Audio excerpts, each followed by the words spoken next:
So do people see both presentation and a little vision of myself on the side? Is that what they see? They would be seeing, well, that's what I'm seeing. I'm hoping that that's what they see as well. So that'd be perfect. Understood. And it's Okay, 3:15 now, so I'll start the webinar. please do. Good afternoon, everyone, and welcome to Sidoti's May conference.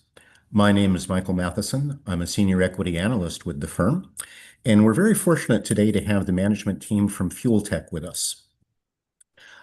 Just before I let the folks from FTEK take things away, let me just go over some housekeeping. We really encourage questions. We feel that's where you as investors and the company as a presenter will get the most out of things.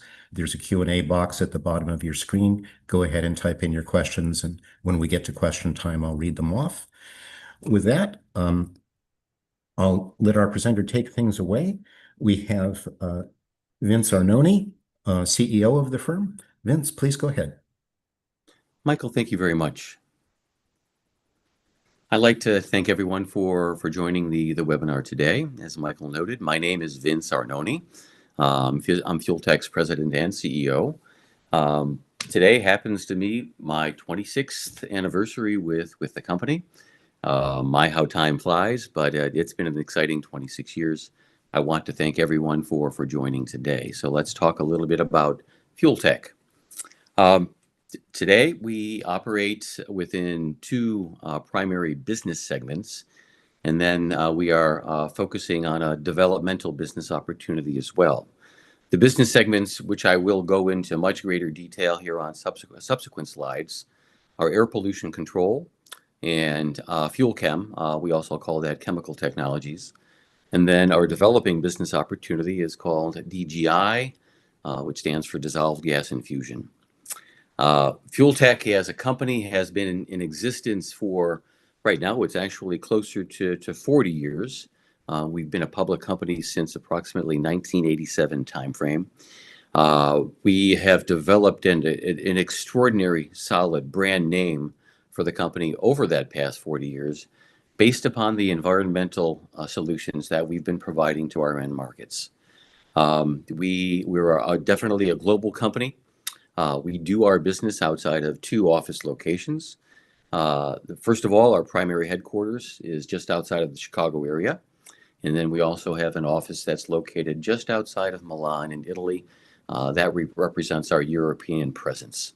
But we've done business in many, many countries around the world via the partners that we've done business with. We have over 1,300 installations over the course of that approximate 40-year time frame. And as we sit here today, we have an extraordinarily strong balance sheet. Our financial position is very sound. We have approximately $31 million in cash on our balance sheet, and we don't have any outstanding debt. For 2025, we are looking at a nice year of improvement for the company from a revenue perspective, targeting approximately $30 million in revenues, which is a nice increase over prior year and actually improved performance over the past several years as well. We ended Q1 with actually the highest backlog for our air pollution control business than we have had in literally 3 years time frame.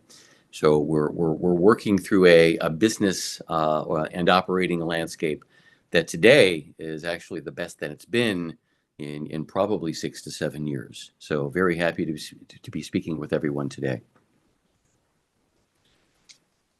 On a high level, we provide emissions control solutions to end markets, primarily for nitrogen oxides emissions. I will talk about that in a little bit more detail. That's the essence of our air pollution control business. We mentioned water treatment. Water treatment is actually our developing business. I mentioned DGI. I'll give you more details on that shortly. We have a very strong financial position today. We are going to be able to fund business development opportunities that we see could bolster our performance for either our base businesses or our developmental business or other opportunities that we might see come our way here in the near term. Today, we're a company of just over 70 employees. We're a lean organization. We don't manufacture anything ourselves.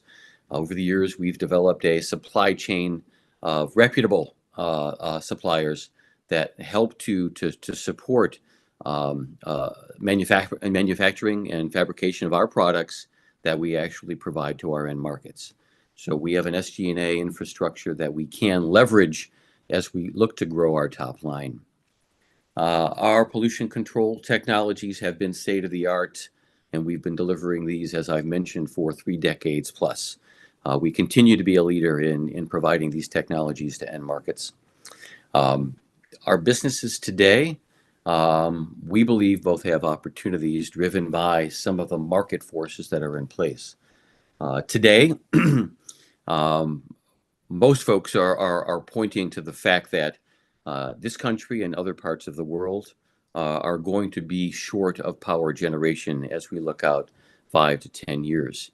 The demands for power generation, driven by AI and other needs, are requiring the development of incremental sources of power generation. This could provide excellent upside for our businesses as we look towards this next handful of years. Lastly, DGI, it's a startup opportunity for us. We are not commercial with this technology. It's an advanced aeration technology, but we have significant high hopes that we can turn it into a commercial business here in the near term. Financial highlights, I'll just hit the couple of points that are most evident. Bottom left-hand quarter there, a quarter of the screen, that's where you see our cash equivalents. Again, as I said, just over $31 million at the end of Q1 of this year. We are, again, as I mentioned, looking at improved revenue performance for 2025, a nice uptick over 2024. Gross margin performance is nicely improved thus far in this year. We're hopeful that does stay consistent throughout the remainder of 2025. And from an SG&A perspective, we're looking at flat to slightly higher here in 25 versus 2024, but no material modifications expected. And I mentioned our backlog at the end of Q1, just over $10 million. It's the highest backlog we've had in 3 years. This is just a pictorial of the scope of air pollution control products that we're able to provide to a power generation site. I'm not going to work through these in detail. Over our 3 decades in business, we've continued to build product offerings to be able to provide a nice full suite of technologies to our customers and end markets. What's unique to Fuel Tech historically is that we have done some advanced mathematical modeling. It's computational fluid dynamic modeling that we developed internally within Fuel Tech over the course of many years. And we've used this math modeling to be able to predict our product's performance at our customer sites. With every solution that we provide to an end customer, we sign up to contractual performance guarantees. And it's this modeling capability combined with our database of experience that we've had with that 1,300 unit count that enables us to guarantee our product performance to our end customer base. That, combined with Fuel Tech's dedication and support of meeting our customer needs and a holistic approach to our customer base, whereby we're just not looking to provide our solution to the customer and walk away. We are looking to educate our customer base with regard to not just our solution, but with how our solutions can impact that customer environment and actually provide them with benefit on a long-term basis. This use of modeling has provided us with a competitive advantage over the years. We're looking to apply this type of technology towards our dissolved gas infusion initiative as well. Again, our 3 business offerings, if you will: air pollution control, nitrogen oxide reductions is the primary focus. APC is a capital project-based business, whereby we go ahead and look to win the contract award. Then we execute and start up that system for the customer, and then we look to go ahead and win additional awards prospectively. Chemical technologies is a different business model. It's a recurring revenue business model. We actually inject a specialty chemical inside that furnace or boiler. This is predominantly for coal-fired units, and our program prevents the buildup of slagging and fouling on the inside of that boiler. And again, it's a recurring revenue business opportunity. Dissolved gas infusion, from a business model perspective, we believe it could ultimately go either as capital project sale or as a recurring revenue slash leasing opportunity. I think the end markets that we actually look to address will drive the business model that is most applicable. Some of our business drivers for these business segments, I talked about the increasing demand for power generation. It's real, and we're seeing it reflected in projects that are coming to market for power generation for data centers, power generation for grid enhancement, just to support the increased demand that is expected over this next 5 to 10-year time frame. As a result of the need for power, we are seeing coal-fired units have extension of life. So units that had planned to shut down in 2025 are now being extended. It could be 28, it could be 30, it could be 2035. But because of the need for reliable power generation, we are seeing the extension of coal-fired life. Data center construction is real in support of AI. FuelTech had the opportunity to participate in a data center project that was built in the Northwest U.S. back in 2017, 2018 timeframe. Fabulous opportunity for us. We actually provided 20 units of SCR, contract value of almost $20 million for that data center project. And now we are seeing resurgence of data center projects once again. Today we are in the process of bidding on multiple projects for data center opportunities, and it provides us with a great deal of optimism about what could come later this year and as we move into 2026 and beyond. Okay. Regulatory drivers, we are not seeing any new regulation come to bear with current administration in place, and we are not expecting any new regulations that will come to bear that will provide driver for us. However, existing regulation that is in place today is sufficient to provide us with what I would call good, solid base business opportunities for air pollution control, and also for some growth opportunities that we're seeing on the data center side. Internationally, there are regulations in place in Europe and in other parts of the world that are providing us with business opportunities today as well. So no new near-term drivers on the regulatory front. That could come sometime down the road. Last point, as it relates to water and wastewater treatment. Water is a scarce resource and is becoming more and more so with every passing day. We believe our DGI technology is going to have a play longer term as we see more and more of a focus on the reuse of water in society around the world.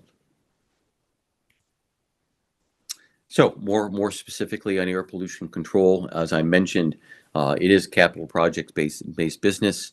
We have a suite of technologies that we provide to the market here. On the nitrogen oxide side of the business, we have a lower capital cost solution and a more efficient, higher capital cost solution. One is called SNCR, the other one is called SCR. We're providing both technologies into end markets today on a global basis. We also offer particulate matter control technologies, flue gas conditioning, and we work with ESP design as well, electrostatic precipitator design. And so all technologies are viable and active today. Project pipelines range of 50 to 75 million in pipeline type of activity. Could be larger than that if I factored in some of the larger scale data center opportunities that we are looking at today. We've had a great start to the year. We have almost $6 million in new awards that have come into our hand in Q1. We are expecting more awards to come our way as we move throughout Q2 and into the second half of this year. These numbers here do not reflect any large-scale data center type contracts that could come our way. Those could range anywhere from $5 to $20 million in nature. So, in any event, we are seeing the best landscape of APC project opportunity on an overall global basis than we've seen in probably 7 to 8 years. So we're focusing on that very, very closely. As I mentioned, I won't go through here in too much detail. On the nitrogen oxide side, we have different levels of emissions reduction targets that we can address, and again, with different types of technologies. Selective non-catalytic reduction works without the use of an ADM catalyst to help with the chemical reaction. SNCR does work with the injection of a chemical. Basically, it's an ammonia based chemical that enables us to provide the chemical reaction in that flue gas stream in very specific temperature zones that we determine based upon the modeling that we do to achieve the desired reductions that can be provided. With SCR, we actually still have to have a source of ammonia, but that source of ammonia is passed through an ADM catalyst, again, to get the chemical reaction that we're looking to achieve for the customer base. And on the particulate matter side, again, we help with flue gas conditioning. Flue gas conditioning helps treat the reactivity of ash particles in a flue gas stream so that they are more capable of being captured by downstream pollution control technologies, that being the electrostatic precipitator. These technologies can be provided in tandem as well to provide enhanced benefit to the end customer base. As I mentioned, 1,300 plus systems on the APC side of the equation, and a great deal of experience here. The landscape of project opportunity has changed over time as we've seen the primary source of fuel for power generation change from coal towards natural gas. Fortunately, our product line works with natural gas opportunities as well. So as you can see in the pictorial, the great majority of the revenues that we are generating on a project-based basis is actually coming from natural gas-based opportunities. All of the new build that we're seeing for new power generation is natural gas-based. And so we have the ability to play in that new build opportunity that's coming here within this country and around the world. Chemical technologies. This program, this business segment, predominantly focused on coal-fired units. 95+% of the revenue that we generate is from coal-fired units. At one point in time, this business generated close to $50 million in recurring revenue every year at gross margins of greater than 50%. Today, with the reduction of coal-fired power generation in this country, this year we're looking at approximately 15 to 16 million in revenue generation, but it still will be at that approximate 50% gross margin level. So it's still generating significant cash flow for our company, and it's a very important business segment for us. We were fortunate at the end of last year. We added one additional coal-fired unit to our base fleet of customers, and as a result, 2025 is showing a nice uptick in revenue versus 2024. We are looking at an opportunity later on this year to perhaps demonstrate at another new coal-fired customer account. And hopefully, as we look to end this year and move into 26, we'll have an additional customer to be part of our base for the 2026 generation year. The chemical technology opportunity is limited in nature, and our program does not work for all applications. Our program is most successful when the boilers are running at high levels of capacity and for longer periods of time, and when they are utilizing a source of fuel that the boiler was not designed to utilize.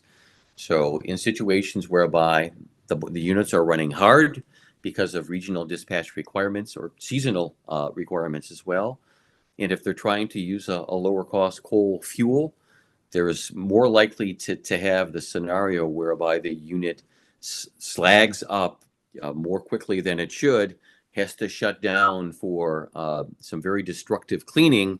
And if that happens at a point in time when this unit is supposed to be generating at high loads during a high winter or summer demand, that unit's losing significant opportunity to generate profitability for that unit's owner.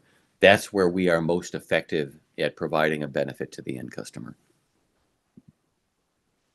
Just an pictorial example here.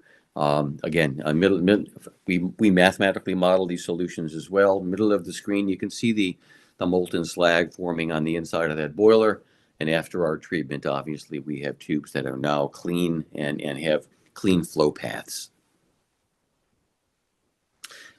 This technology also works on oil-fired units. We are looking at an opportunity to expand our program down in Mexico, where they are burning very high sulfur fuel down in Mexico at this point in time as part of their portfolio of power generation. We're hoping that the new administration down in Mexico is going to have a stronger focus on mitigating some of their pollution from utilizing this high sulfur fuel, and we can actually help them with that problem. Lastly, here with dissolved gas infusion, it's a new initiative for us. We've been working on looking to bring this technology to marketplace over this past few years. At this point in time, we have had successful demonstrations at an aquaculture site, and we have actually demonstrated at a municipal wastewater site as well. Our technology is an advanced aeration technology. We infuse water with a high concentration of gas, predominantly oxygen, and then we deliver that highly concentrated gas-laden solution into the wastewater treatment process with the intention of helping biological and chemical reactions work more effectively and more expediently to address the customer's issues. That's the intention of DGI. Every wastewater treatment facility requires oxygenation in some form or another, whether it be surface aerators or other solutions. Our solution is novel in how we deliver it. Our solution is novel in the high concentration of gas that we are providing to that wastewater treatment process.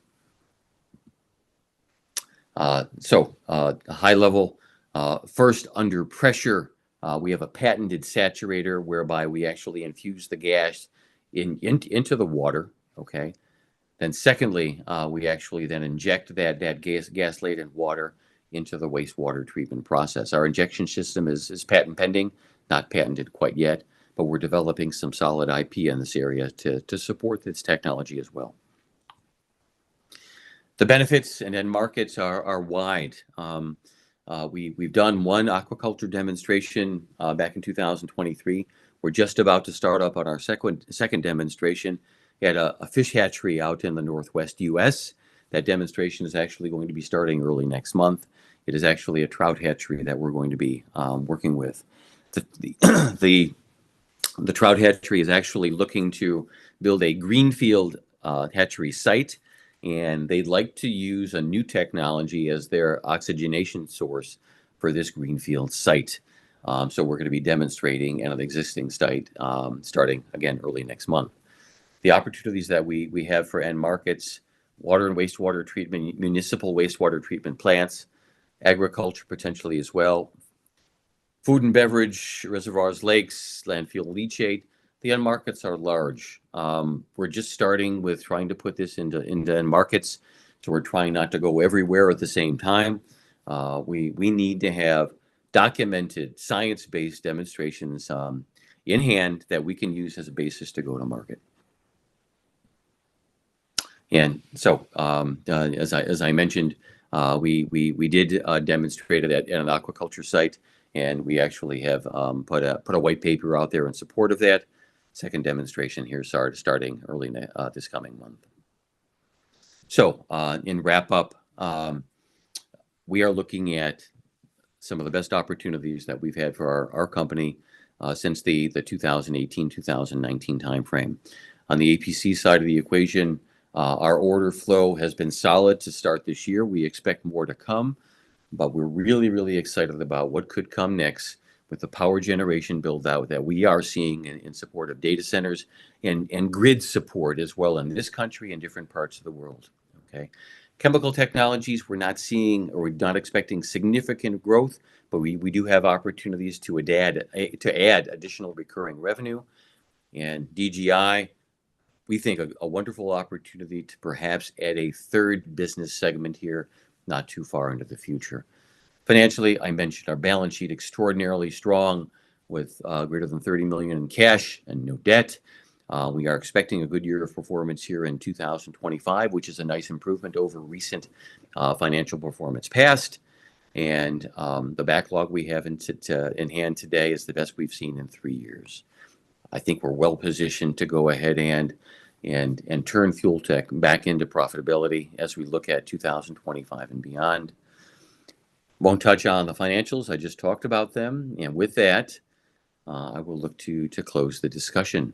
Michael, I'll look to turn this back into your hands. Well, very interesting, Vince. Thank you for that. You have an interesting portfolio of technologies.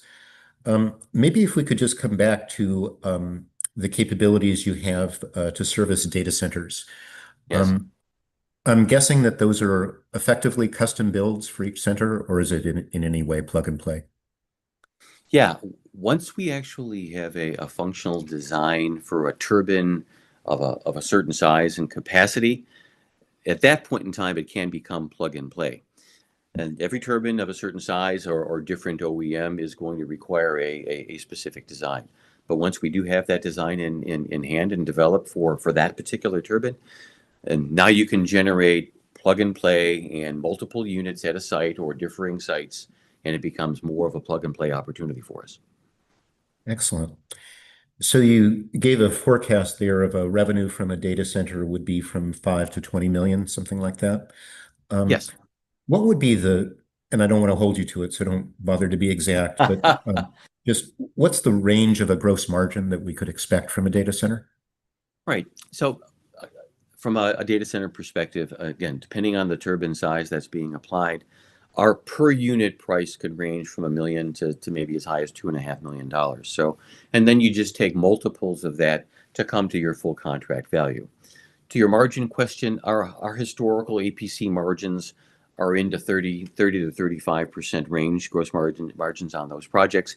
If we're going to do a multiple of plug and play, I wouldn't necessarily expect that we would generate maybe that high of a level of margin for a one-off custom system. We'd probably pull that down as an expectation a little bit there for multiple units going to a site. Interesting.